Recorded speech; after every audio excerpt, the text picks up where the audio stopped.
ಪ್ರೇಕ್ಷಕರೇ ಪ್ರಣಾಮಗಳು. ಇದು ನಿಮ್ಮ ವಿಶ್ವ ಪ್ಲಸ್ ಟಿವಿ. ಬೆಳಗಾವಿ ಸುವರ್ಣಸೌಧದಲ್ಲಿರುವ ಮೇಲ್ಮನೆ ಸದನದ ಸರ್ಕಾರಿ ಟಿವಿಯಲ್ಲಿ ಎಂಎಲ್ಸಿ ಸಿಟಿ ರವಿ ಸಚಿವೆ ಲಕ್ಷ್ಮೀ ಹೆಬ್ಬಾಳ್ಕರ್ ಅವರನ್ನು ಕೆಟ್ಟ ಪದ ಬಳಸಿ ನಿಂದಿಸಿದ್ದ ಆಡಿಯೋ ವಿಡಿಯೋ ಇದೀಗ ಸಿಕ್ಕಿದೆಯಂತೆ ನಮ್ಮ ಸಿಐಡಿ ಅಧಿಕಾರಿಗಳಿಗೆ. ರವಿ ಅವರು ಲಕ್ಷ್ಮೀ ಹೆಬ್ಬಾಳ್ಕರ್ ಅವರಿಗೆ ನಿಂದಿಸಿ ಬೈದಂತಹ ಆ ವಿಡಿಯೋ ಸಿಐಡಿಗೆ ತನಿಖೆಯಲ್ಲಿ ಲಭ್ಯವಾಗಿದೆ ಎಂಬುದು ವಿಶ್ವಸನೀಯ ಸಿಐಡಿ ಮೂಲಗಳು ನೀಡುವ ನ್ಯೂಸ್ ಸಿಪ್ ಆಗಿದೆ. ಸಿಐಡಿಗೆ ಸಿಕ್ಕಿರುವ ಈ ವಿಡಿಯೋ ಅಸಲಿ ಆಗಿದ್ದರೆ ಮುಂದಿನ ದಿನಗಳಲ್ಲಿ ಸಿಟಿ ರವಿ ಅವರಿಗೆ ಕಂಟಕವಾಗಬಹುದೇ ಎಂಬ ಪ್ರಶ್ನೆ ಬಿಜೆಪಿ ವಲಯದಲ್ಲಿ ಚರ್ಚೆಗೆ ಕಾರಣವಾಗಿದೆ. ವಿಧಾನ ಪರಿಷತ್ತಿನಲ್ಲಿ ಸಿಟಿ ರವಿ ಸಚಿವೆ ಹೆಬ್ಬಾಳ್ಕರ್ ಅವರನ್ನು ನಿಂದಿಸಿದ ಆ ವಿಡಿಯೋ ಆಡಿಯೋ ಇಲ್ಲವೇ ಇಲ್ಲವೆಂದು ಸಭಾಪತಿ ಬಸವರಾಜ ಹೊರಟ್ಟಿ ಇನ್ನೊಂದು ಕಡೆ ಹೇಳಿಕೊಂಡಿದ್ದರು.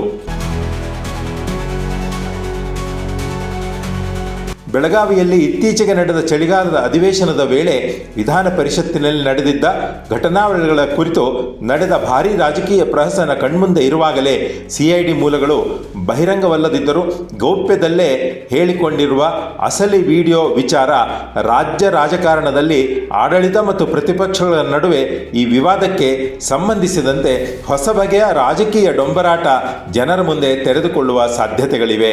ಈ ನಡುವೆ ತಾನು ನಿಂದಿಸಿದ್ದೇ ಇಲ್ಲ, ಅಸಲಿ ವಿಡಿಯೋ ಇಲ್ಲವೇ ಇಲ್ಲ, ಕಾರಣ ತಾನು ಬಳಸಿರುವ ಪದ ಫ್ರಸ್ಟ್ರೇಟ್ ಎಂದು ಇಂದಿಗೂ ರವಿ ವಾದಿಸುತ್ತಾರೆ.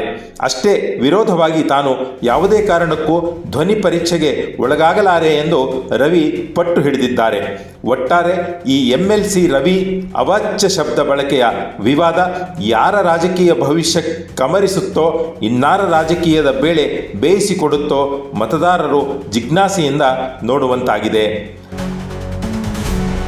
ನ್ಯೂಸ್ ರಿವ್ಯೂ ವಿಶ್ವ ಪ್ಲಸ್ ಟಿವಿ. ವಿಶ್ವ ಪ್ಲಸ್, ಜನಹಿತಕ್ಕಿದು ಜ್ಞಾನದ ಜಾಲ.